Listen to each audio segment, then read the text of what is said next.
Je m'appelle Damien et je suis qualifié au championnat du monde Ironman. C'est vrai que j'ai toujours fait beaucoup de sport, que ce soit du rugby, du VTT, du tennis, du judo. Ça a toujours pris une très très grande place dans ma vie. Depuis 1 an et demi, ça a pris une place quand même vraiment différente. Si j'ai envie de faire quelque chose, que je pense profondément que c'est la chose qui me fait plaisir, la chose qui me rend heureux, si c'est ça que je veux vraiment dans le fond de moi-même, ben je vais y aller. L'idée c'était vraiment, je pense, de faire un Ironman. De se dire, c'est fou, ça paraît dingue, ça paraît presque impossible, ok j'y vais.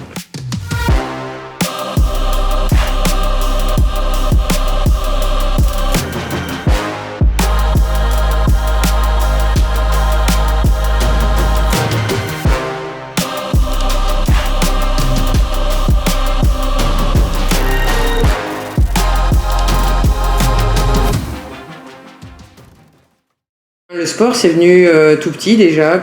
Dans tout ce qu'il entreprend, il fait les choses à fond. Il fait les choses tellement à fond que... Enfin, moi, je l'appelle Monsieur 400%. Je sais pas exactement ce qui a déclenché ça, mais voilà, il est parti là-dedans. Et puis après, comme tout ce qu'il entreprend, il l'a fait à fond, quoi. C'est arrivé en juin. Même, je peux dire la date, c'est arrivé le 21 juin, donc 2024, quand j'étais en Nouvelle-Zélande. J'étais là-bas avec un copain et on cherchait une salle de sport. On cherche. Et dans une des salles de sport, celle qu'on veut, il y a une piscine de 20 mètres. Et donc là, dans cette salle où il y a cette piscine, je me dis, ok, tu vas avoir peut-être 3 mois sans rien, avec juste un stage à faire et découvrir le pays, mais peut-être que c'est peut-être le moment de te lancer. Et puis, ça passe d'une petite idée à je commence les entraînements. Et puis, assez rapidement, je me dis, il faut que tu t'inscrives à un événement pour que tu sois sûr de garder cette motivation. Et je m'inscris à cet Ironman 70.3.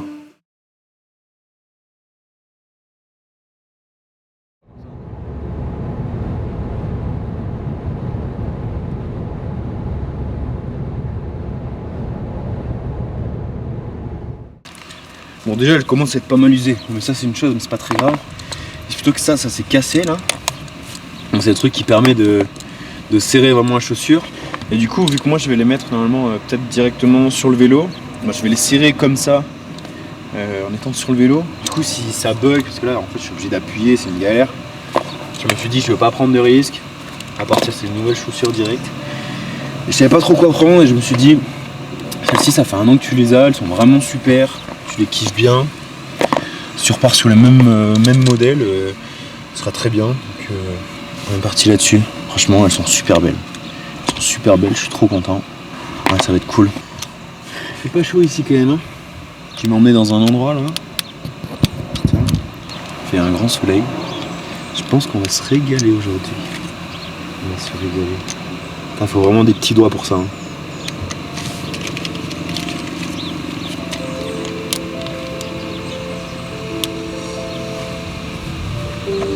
On entend déjà des vélos. C'est quelqu'un qui aime se lancer des défis, qui qui aime la compétition, qui aime surtout se prouver et se dépasser, ce dépassement de soi.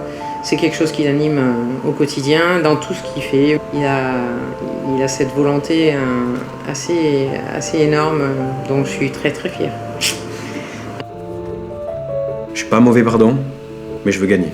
Et je veux surtout gagner par rapport à moi. J'ai jamais terminé un combat de judo ou un match de rugby en me disant t'as perdu. C'était pas t'as perdu, c'est t'as pas produit ton meilleur niveau. Et c'était vraiment ça, le vrai truc, c'était est-ce que j'ai produit mon meilleur niveau et j'ai perdu?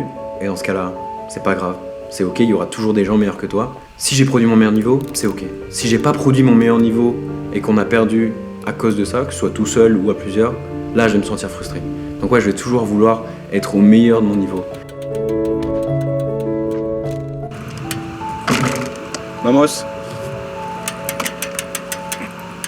Et dans ce triathlon, quand les entraînements ils deviennent difficiles, parce qu'il y a des entraînements qui deviennent difficiles, on se rappelle ça, on veut être compétitif. Alors sur le moment c'est dur, mais on sait que dans une semaine, dans un mois, dans plusieurs mois parfois, parce que le triathlon et les Ironman c'est souvent des objectifs longue durée. C'est l'entraînement qu'on a fait il y a 6 mois ou 8 mois qui est peut-être insignifiant, qui lui va produire de gros effets. Donc chaque entraînement est important, et même quand ça devient difficile, et surtout quand ça devient difficile.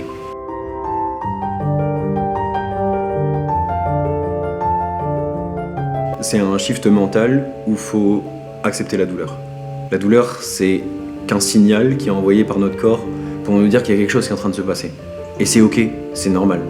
Mais ces douleurs-là, elle est juste là pour nous faire progresser. Donc si on accepte la douleur et qu'on sait que c'est juste un signal envoyé, ok, c'est un signal, mon corps il me dit ça. Par contre, comment moi je réagis? Est-ce que je subis cette douleur ou est-ce que je l'accepte et j'apprécie cette douleur? Je trouve qu'apprécier la douleur, apprécier le fait de se faire mal, permet vraiment de passer les steps. Et ça, c'est uniquement mental. Et il y a un deuxième truc, c'est une phrase que dit Marine Leleu, une grande influenceuse qui a fait beaucoup de triathlons, des marathons. Elle dit, quoi que ce soit comme événement, quoi que ce soit comme douleur qu'on est en train de subir, ça va finir par s'arrêter à un moment. Ça va finir par s'arrêter. C'est vrai, chaque fois que c'est douleur, ça va finir par s'arrêter. Il faut juste arriver à tenir 1 seconde de plus, 1 minute de plus, parfois 1 heure de plus. Mais à la fin, ça va s'arrêter. Et ça, c'est moi qui le dis, mais est-ce que quand ça va s'arrêter, tu veux regarder les heures ou les minutes qui viennent de précéder et les regarder en disant « j'ai tout fait, j'ai tout donné pour que ce soit, pour me donner au maximum » ou est-ce qu'on va les regarder en disant « bon bah j'ai lâché ». Non, on ne veut pas regarder ces minutes-là, ces présentes heures-là en se disant « j'ai lâché ». On veut que ce soit des minutes où on a performé, où on a été au bout de nous-mêmes.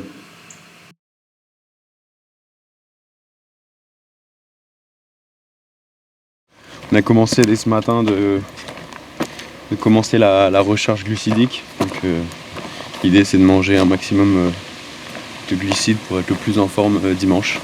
Donc, ça va être cool. On va beaucoup manger, ça va être sympa.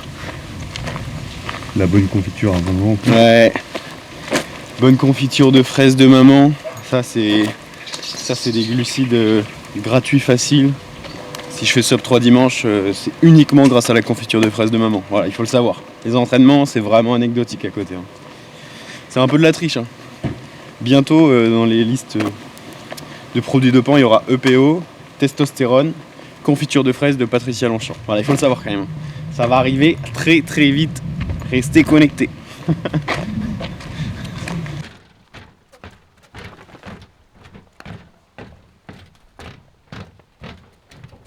Petit entraînement assez chill, vraiment, c'est vraiment histoire de faire tourner les bras, rester encore chaud. Et vraiment, comme je disais tout à l'heure, l'idée c'est de bien travailler la technique de regarder devant pour avoir une bonne orientation, sans perdre de vitesse. Nager vite, regarder devant pour pouvoir s'orienter, et ça rapidement, et continuer de nager vite. On regarde devant, et essayer de le faire ça le plus rapidement possible pour perdre le moins de temps. Et ça, c'est pas facile. Parce que nager vite, c'est bien, mais il faut s'orienter. Et il faut essayer de perdre le moins de temps à s'orienter. Donc voilà, on va essayer de continuer de bosser ça. Je pense que dimanche, l'objectif, ça va, concernant l'orientation, ça va être de faire une nage la plus efficiente possible. C'est-à-dire, quand même nager vite. Essayer de nager un petit peu plus vite que fin juin. Là, on aura la combinaison normalement. donc on va pouvoir nager un peu plus vite. Mais l'idée c'est que je veux vraiment sortir de l'eau en étant hyper frais. Je veux pas me griller, c'est pas en nageant 5 secondes aux 100 mètres, on va gagner beaucoup de temps, puis on va gagner 2 minutes, 3 minutes, mais c'est pas vraiment là que ça va jouer. Parce que si je ressors de la natation en étant un peu cramé, ça va être très compliqué de finir très fort. Donc ouais, je veux vraiment rester en gestion, profiter de la combi pour pouvoir bien glisser, essayer de prendre des pieds pour m'économiser. 1h09, je serais content, un peu comme à Nice. 1h08, ce serait fabuleux, et en dessous, c'est que du bonus. Et même si je fais 1h10, ce sera pas gravissime. Si je sors frais, c'est le principal.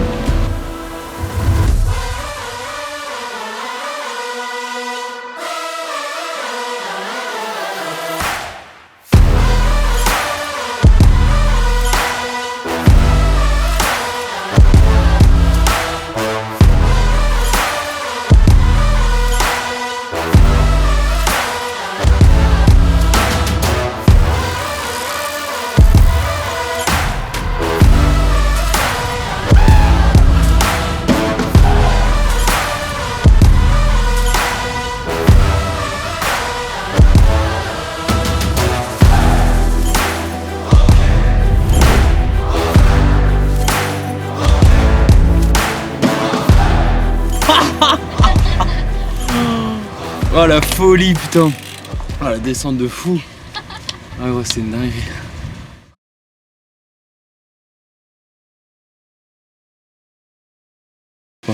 Là on est parti, toutes les affaires sont prêtes, tous les sacs sont dans la voiture, puis on va faire sécher ça là, sur le trajet, parce que ouais, c'est tout trempe. Voilà. Et puis on va mettre 5 heures, je pense qu'on devrait être sur Nice vers 19h. Donc voilà, c'est cool. Selon moi, il n'y a aucun remède miracle pour n'importe quelle pratique. Il n'y a pas de petite technique pour être meilleur en course à pied. Il n'y a pas de petite technique pour être meilleur à vélo. Et ça fonctionne dans tous les domaines de la vie. Faire un Ironman, c'est exactement pareil. Si tu veux être bon le jour J, il faut que tu en fasses tous les jours. Donc il n'y a rien pour moi qui est impossible dans la vie. Il faut juste comprendre que si tu veux ce truc précisément, il va falloir que tu le fasses souvent, il va falloir que tu le fasses intensément, et tu vas y arriver. Il n'y a aucun doute, genre vraiment. Là, le stress, pour l'instant, je ne l'ai pas encore trop. C'est parfait. Mais je pense qu'à partir de demain, quand on va arriver sur place, ouais, là, ce sera pas la même. C'est vrai que le fait que mes proches soient là, c'est vraiment exceptionnel. Déjà, ne serait-ce que d'un point de vue logistique, sur la partie avant-course, c'est un vrai soutien. Comme je disais, s'il y a des choses où j'ai besoin de leur aide, ben, ils vont pouvoir m'aider. Et ça, c'est vrai que sur la partie logistique, c'est une vraie grosse aide. En plus de ça, elles apportent un calme, une sérénité les jours avant, le matin de la course.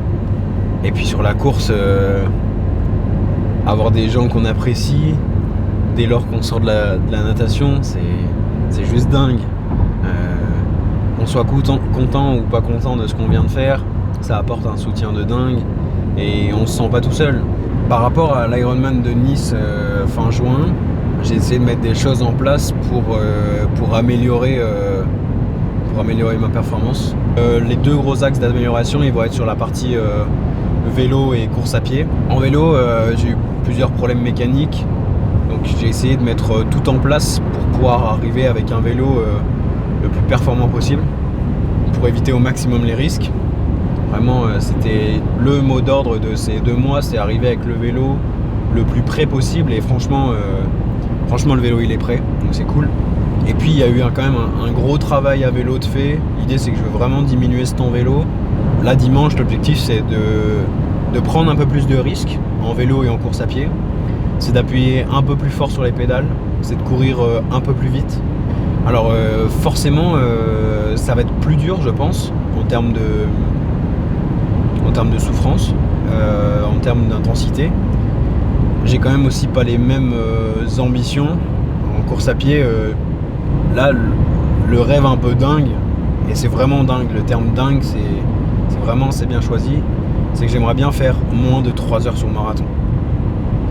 Et puis si jamais c'est 3h05 ou 3h10, ce sera pas un cataclysme, il n'y a pas de problème. Hein. Oublier la notion de plaisir, c'est oublier pourquoi on a commencé. Il n'y a aucune pratique qu'on a commencé sans un minimum de plaisir. Alors qu'à la base, on faisait ça pour le plaisir, puis on s'est dit qu'on voulait continuer. On a commencé de faire du skateboard, ça nous a plu, puis on a voulu progresser, on a voulu tenter des figures plus différentes. Et si on oublie ce plaisir-là, sur de la longue durée, ça tiendra pas. Le plaisir, il doit être inhérent à la pratique. Il doit être là tous les jours. Alors qu'un entraînement, dans n'importe quel type de sport, se passe mal, ça arrive. Notre corps, il réagit mal, ou qu'un entraînement en guitare, ça se passe mal, c'est pareil. Il y a des jours comme ça, et c'est ok. Mais si tous les jours, on n'a pas envie d'y aller, si tous les jours, on fait des mauvais entraînements, alors il y a peu de chances que ça fonctionne sur longue durée. Prendre du plaisir à l'entraînement, prendre du plaisir à faire sa pratique, c'est le moteur numéro 1. Si on apprend du plaisir, on aura envie de le faire, on va passer plus de temps à le faire, donc on va plus progresser, donc on aura un meilleur niveau à la fin. Prendre du plaisir, ouais, c'est hyper important, t'as complètement raison. Ouais.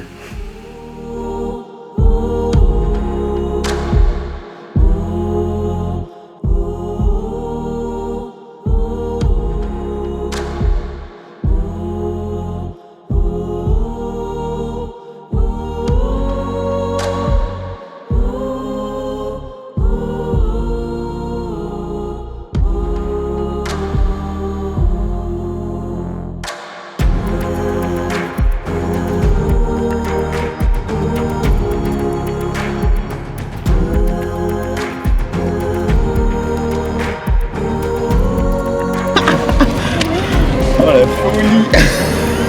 C'est une dinguerie.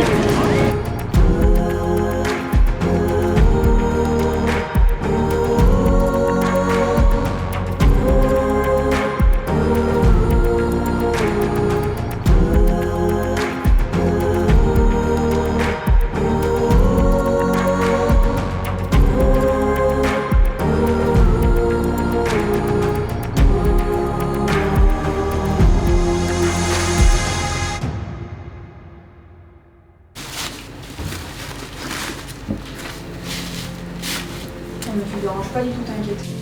En vrai, c'est incroyable. C'est vrai que ça nous manquait la dernière fois, ça. Putain, mais c'est magnifique. Mais comment t'as fait ça? En vrai, en plus, c'est hyper réaliste.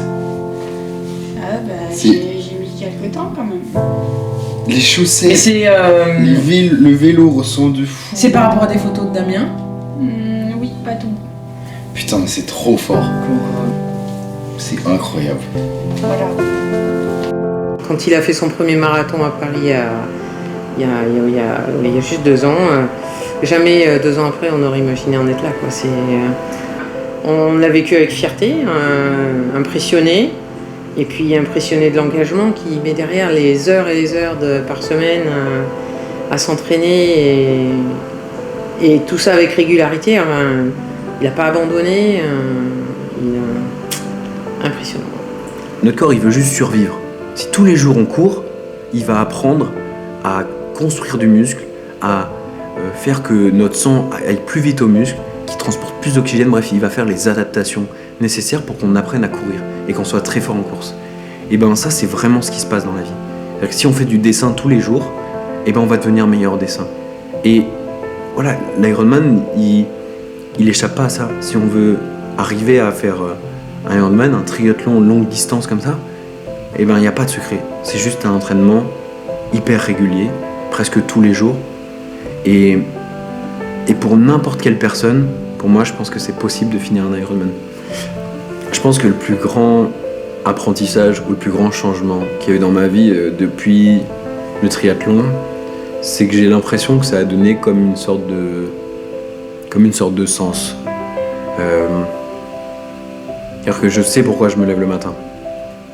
C'est vraiment, ça a pris une place très très grande et ça cadre un peu ma vie.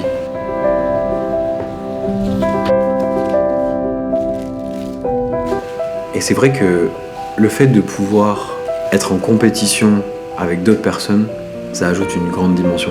C'est-à-dire que la concurrence et la compétition, elles commencent pas le jour de la course. La compétition, elle commence bien avant.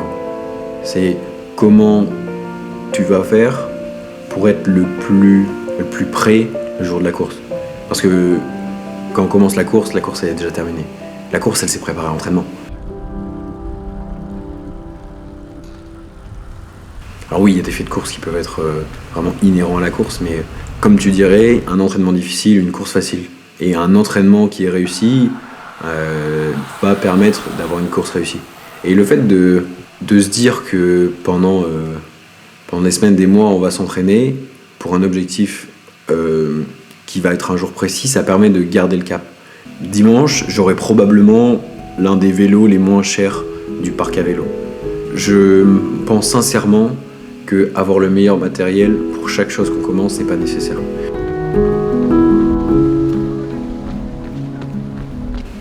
Je pense que dans n'importe quelle pratique, on cherche un petit peu trop et trop rapidement à se lancer que quand on a tout le matériel. On n'a pas besoin du meilleur vélo pour être le plus performant. Alors oui, ça va forcément aider, mais pour commencer le sport, on n'a pas besoin du meilleur vélo. Je crois que je fais ce sport uniquement pour avoir de l'adrénaline, d'avoir des émotions qui transcendent, qui te transpercent le corps. Et je crois que c'est ces émotions-là qui sont ma récompense. J'ai besoin de plus, j'ai besoin d'avoir des émotions, j'ai besoin de me dépasser, j'ai besoin d'aller au bout de moi-même. Et ces émotions-là, ces trucs qu'on vit, rien ne pourra l'acheter. Aucun matériel pourra égaler ces sensations-là. Ces sensations d'aller au bout de ce qu'on pensait et même au-delà. Cette réussite personnelle, l'investissement à toute échelle, je crois que ça, on pourra bien mettre autant d'argent qu'on veut, on l'obtiendra jamais. La vie, elle est exceptionnelle. Les émotions qu'elle peut transmettre, c'est fou. Et c'est pas le matériel qui nous permet ça. Pas du tout le matériel.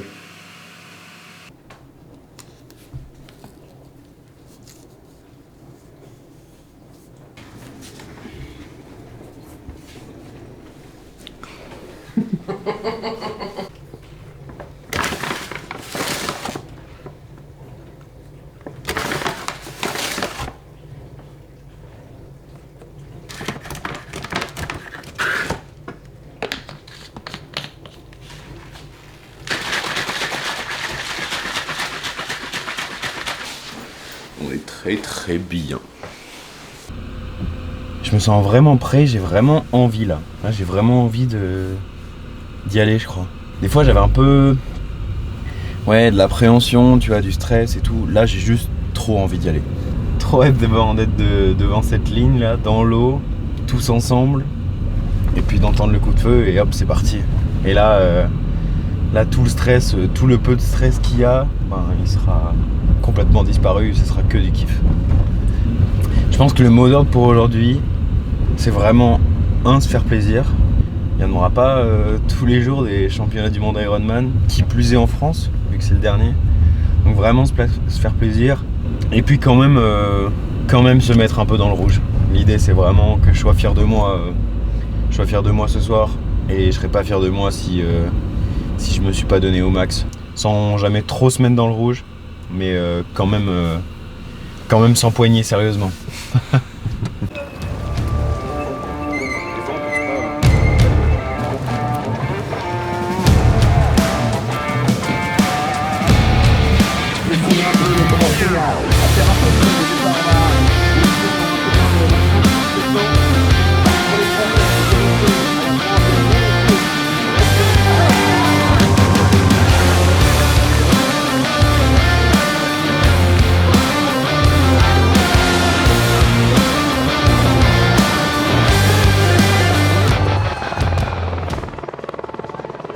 Et puis voilà, qui s'éclate, qui se fasse plaisir. Que je suis hyper fière de lui, que je l'aime. Puissance 15 millions. Puis voilà, j'en ai la chair de poule encore une fois.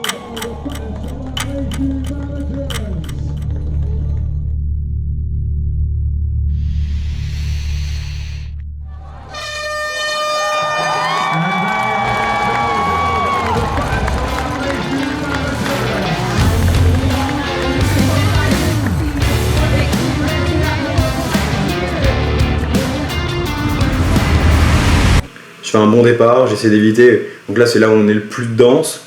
Donc j'essaie vraiment d'éviter les coups. Pas prendre un coup de pied dans les lunettes parce que là, ça peut devenir vraiment compliqué.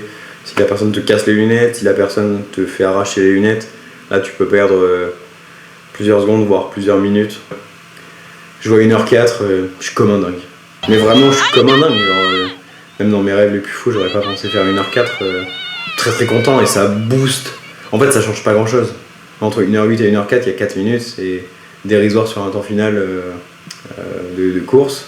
Mais en termes de motivation, alors tu pars sur le vélo, t'as un vrai boost de motivation. Moi, je fais une transition plutôt efficace, franchement. Et c'est parti. 180 km, 2500 mètres de dénivelé positif. Un beau parcours qui m'attend.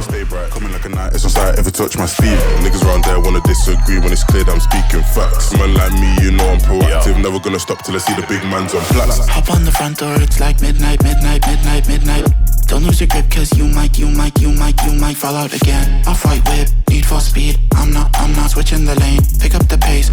Bro like that, and we're back to the base. Je m'en tiens à ce que j'ai prévu. Vraiment appuyer fort dans les montées, prendre plus de risques, me mettre plus dans le rouge. J'arrive à dépasser quand même beaucoup de gens sur la partie montée, j'impose vraiment un gros rythme et je suis très fier de ça. Bon, les derniers kilomètres de montée commencent à être durs et je suis content d'arriver en haut. Donc c'est une grande montée qui est jusqu'au 60e, 70e et après on a une zone de plat jusqu'au 120e à peu près et je me fais dépasser par plein de gens, mais ouais, un peu de frustration parce que c'est que des gens que j'avais dépassés dans la montée et voilà, et là ils me déposent quoi. Il y a des vélos qui m'ont dépassé sans pédaler, alors que moi je pédalais. C'est du délire.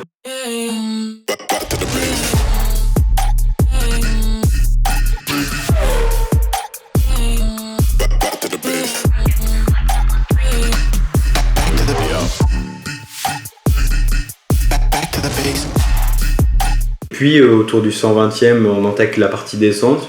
Et donc là, à partir de ce moment-là, il n'y a plus de plat, quasiment. Et donc là, je rattrape beaucoup de gens. Surtout que j'ai rencontré un Français qui a fait l'Ironman de Nice en juin, Maxime. Et lui, il est de Nice, donc il connaissait vraiment bien les routes. Et on a fait toute la descente ensemble. Donc c'était vraiment agréable de rouler avec lui parce que quand il freinait, je freinais. Quand il freinait pas, je savais que je pouvais y aller et passer fort. Il a vraiment super bien ouvert la route et c'était cool de faire cette partie-là avec lui.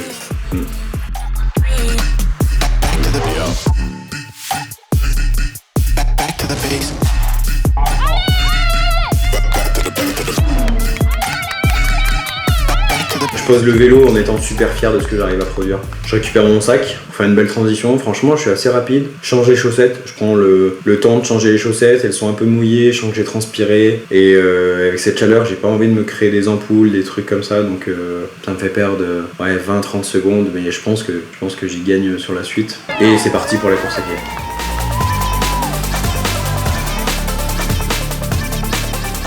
Au début de la course à pied, franchement, je me sens plutôt bien. Je regarde mon temps, je vois que je suis à 7 heures de course. Si tu fais une course à pied un peu normale, toi si tu vises un 3h30, ça te fait un temps de 10h30. Et là je capte que c'est énorme. Alors 10h30 c'est un temps que jamais avant cette course-là j'aurais pu imaginer faire.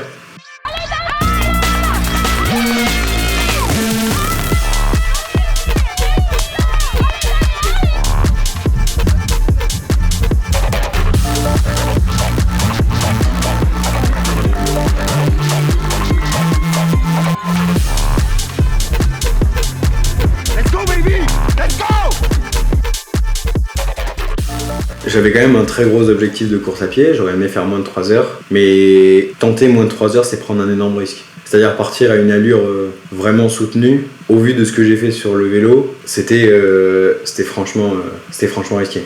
Donc je décide un peu d'assurer et je me sens pas si mal. Et à partir du 7e kilomètre, c'est là que la course commence vraiment. Il me reste 35 km et je sens déjà que ça va être très très long. Les gens n'arrivent pas à tenir le rythme. Je vois que plus les kilomètres avancent, plus plus l'allure diminue. C'est dur, donc j'essaie de bien m'alimenter, de bien manger. Ça a été mentalement de plus en plus dur. T'es obligé de plus en plus, forcer mentalement, dire allez on continue, on relance. Que quand tu vois la montre qui affiche 4,50 ou 4,55, eh ben tu en remets une couche. Essaie de t'arrêter au ravito, de te mouiller la casquette, parce qu'il faisait quand même très chaud, de te mouiller la casquette, de bien boire, des électrolytes pour pas avoir de crampes, de quand même continuer à manger alors que t'es à deux doigts de vomir à chaque fois. Mais tu peux pas prendre le risque de pas manger, parce que sinon, au 25e, c'est terminé, et marcher pendant 15 km, c'est long.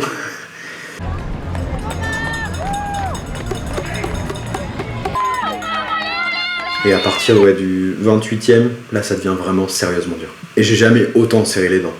J'ai jamais autant compté les kilomètres qui restaient à venir. La vision devient trouble. Tes jambes veulent plus avancer. Alors t'es obligé de relancer en permanence. Tous les 100 mètres, tous les 200 mètres, si tu laisses ton corps, il descend, t'es en 5,0, puis tu passes en 5,10, en 5,20, et ton corps, il a envie... Le seul truc qu'il a envie de faire, c'est de ralentir.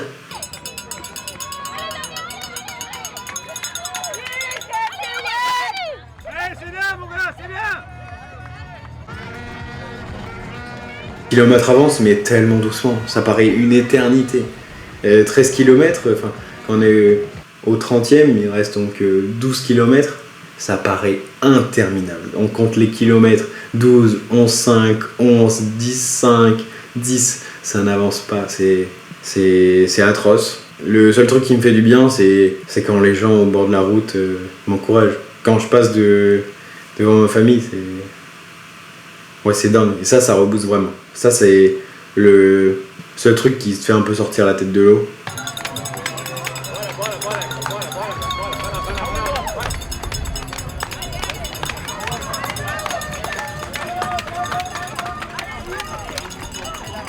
Le dernier tour, c'était vraiment les montagnes russes. Et qu'il y a des kilomètres où tu te sens bien, où tu te sens ok, c'est le dernier tour, allez, c'est vraiment dingue ce que tu es en train de produire. Donc ça va bien et j'arrive à courir en 4,50 et c'est cool. Et puis le kilomètre d'après, et les jambes elles sont en train de souffrir du kilomètre d'avant et t'en peux plus, quoi. Elles ont juste envie de ralentir, donc tu cours en 5,10 et au 38e je décide de vraiment lâcher. Il me reste 4 bornes, je m'arrête quasiment plus sur les ravitaux, je prends un verre si j'arrive à en choper un, mais je décide de vraiment tout donner, tout ce qui me reste. Tout donner pour pas être déçu et de gratter chaque seconde que je peux. Et puis dernier ravito, et donc on sait qu'il reste 800 mètres, donc là je lâche tout, vraiment j'accélère, et je sais même pas comment je fais ça. Genre c'est fou à quel point notre corps, même quand il a été au bout de lui-même, il arrive encore à accélérer, il arrive encore à faire ça.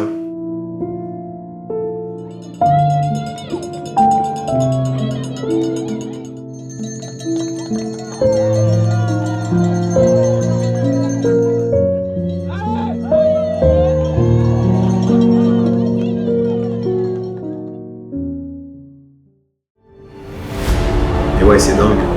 Là, c'est vraiment dingue. J'arrive même plus à sourire parce que ça fait, je sais pas, 20-30 bornes que je serre les dents.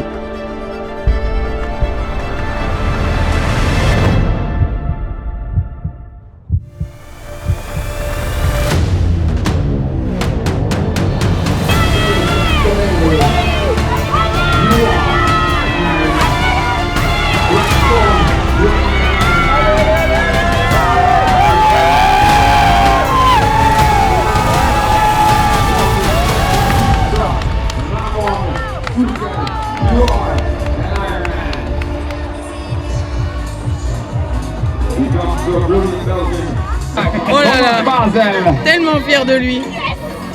C'est énorme ce qu'il a fait.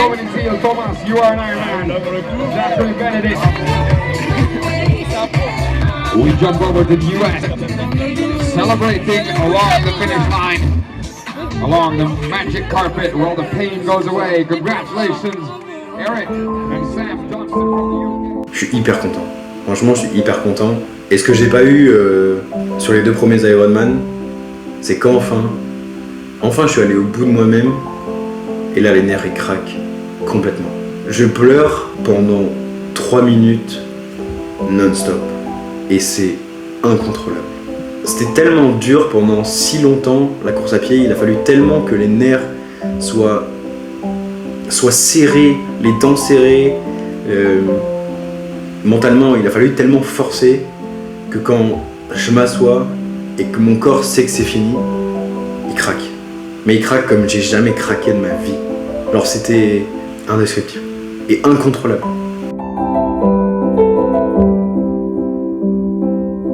Le truc qui me rend le plus fier, c'est vraiment le fait que du premier coup de bras dans la natation au dernier pas sur la ligne d'arrivée, j'aurais pas pu faire mieux. Genre, j'ai fait une course complète, du début à la fin, et c'était mon meilleur niveau, c'est le meilleur niveau que j'ai pu livrer. Et il y a une énorme fierté, c'est ce mélange d'avoir les nerfs serrés pendant plus de 30 km, d'avoir tellement dû forcer mentalement, mais aussi toute cette fierté-là d'avoir fait une course complète du début à la fin et d'avoir rien à redire, rien à refaire sur cette course-là. Je fais 10h23 et hier j'aurais pas pu faire 10h22. Voilà, c'est tout ce que j'avais à donner. Donc ouais, énorme fierté. Tu vas souffrir. Et il faut que cette douleur-là, tu l'acceptes. Et tu avances avec elle. Quand ça va devenir dur, et ça va devenir dur, il faut juste que ton mental, il soit de fer, tu vois. Et qu'à aucun moment tu craques, aucun moment tu te laisses le choix, de relancer, de continuer, de courir. Et je crois que c'est ça qui fait la différence, c'est faut pas se lécher le choix. Si ça fait des mois que tu t'entraînes, si ça fait des mois que ta vie tourne principalement autour de ça, et c'est ce qui est mon cas, tu peux pas le jour de la course, le jour où il y a toute la consécration de tous tes efforts, tu peux pas craquer mentalement. Tu peux juste pas. Tu donnes pas tout à l'entraînement, tout sur ta vie pour craquer. C'est vrai qu'il y a 2 mois, quand je fais ce temps-là, que je fais 9e dans ma catégorie d'âge, et donc que j'ai la chance de pouvoir participer au championnat du monde, bah je me dis c'est dingue, mais ça fait 1 an que tu fais du triathlon. Ça fait 1 an. Pourquoi tu vas aller faire le championnat du monde? Hein, t'as pas ta place là-bas. Peut-être que là t'as eu de la chance, il y a des gens qui n'ont pas pris leur place devant toi, peut-être que... Mais ouais, enfin l'impression que j'ai pas ma place à ces championnats du monde, clairement. Et donc c'est vrai que quand hier je fais les championnats du monde, ben j'ai aucun objectif de classement parce que je me dis, tu viens prendre de l'expérience, mais t'es face à des mecs qui font ça peut-être depuis beaucoup plus longtemps que toi. Enfin je me dis, qu'est-ce que tu fais là, Damien? Qu'est-ce que tu fais là? Et je crois que le truc que je suis le plus fier, c'est ça. C'est faire 26e sur plus de 100. C'est me dire, ok, je participe au championnat du monde, mais je ne fais pas que participer. Je fais un classement qui est cohérent. Je suis pas juste venu pour faire de la figuration. Alors oui, je fais clairement pas un top. Je suis pas un top 5 ou un top 10. Mais je fais 26e, alors que ça fait 1 an et 3 mois que je fais du triathlon. J'ai honoré la place et je suis content d'avoir accepté cette place au championnat du monde et d'avoir pu me dire, ok Damien, c'est ta chance. Peut-être que là tu penses que t'as pas ta place, mais allez, vas-y quand même. Et en fait, ouais, j'avais ma place, je crois. Je pense que si je pouvais parler au moi d'il y a 1 an et 3 mois, le premier jour où il commence ce triathlon, je lui dirais, je sais pas si je lui dirais quelque chose, mais je dirais surtout, vas-y, continue. Continue et lâche pas parce que ça va t'ouvrir les yeux sur plein de trucs. Ça va t'ouvrir les yeux sur qui tu veux être vraiment, où est-ce que tu veux aller, quel sens tu veux donner à ta vie. Et ça va surtout faire un tri dans les choses qui sont importantes pour toi et les choses qui ne le sont pas. Je crois que je remercierai jamais le moi d'il y a 1 an et 3 mois qui a commencé à mettre des coups de bras dans une piscine de manière anarchique, archaïque, je sais pas, mais catastrophique. Qui a commencé à faire du vélo sur un vélo de salle de sport et qui a commencé à courir autour des stades de Nouvelle-Zélande. Je crois que je le remercierai jamais assez parce que au-delà de la pratique du triathlon, ce mois d'il y a 1 an et 3 mois, il a juste changé ma vie. Et juste au-delà du sport, ça m'a changé sur plein d'aspects. Et aujourd'hui, je fais partie du quart mondial, presque du quart mondial de ma catégorie d'âge au monde sur Ironman. C'est énorme. C'est vraiment énorme. Pour moi, qui ai toujours eu du mal à faire des choix dans ma vie, du mal à dire non, du mal à savoir ce que je voulais, en fait, le triathlon, il t'oblige à savoir ce que tu veux. Parce que tu pourras jamais faire les deux. Tu pourras jamais faire les deux en même temps. Ton temps, il est vraiment limité. On a tous 24 heures. Moi, comme toi, comme tout le monde. Ces 24 heures-là, il faut qu'elles soient en parfaite adéquation avec la personne que tu veux devenir. J'ai envie que ce soit le triathlon, mais j'ai envie que ce soit partagé avec ma famille, avec mes amis, quand même garder certaines passions, garder un équilibre. Je pense que ce que j'aimerais retenir de ces 1 an et 3 mois et que ce que les gens retiennent de ça, c'est que si on veut vraiment quelque chose et si on dédie toute son énergie à cette chose-là, tous ses moyens à cette chose-là, on est tellement capable de grandes choses. Il y a 1 an et 3 mois, je savais pas nager.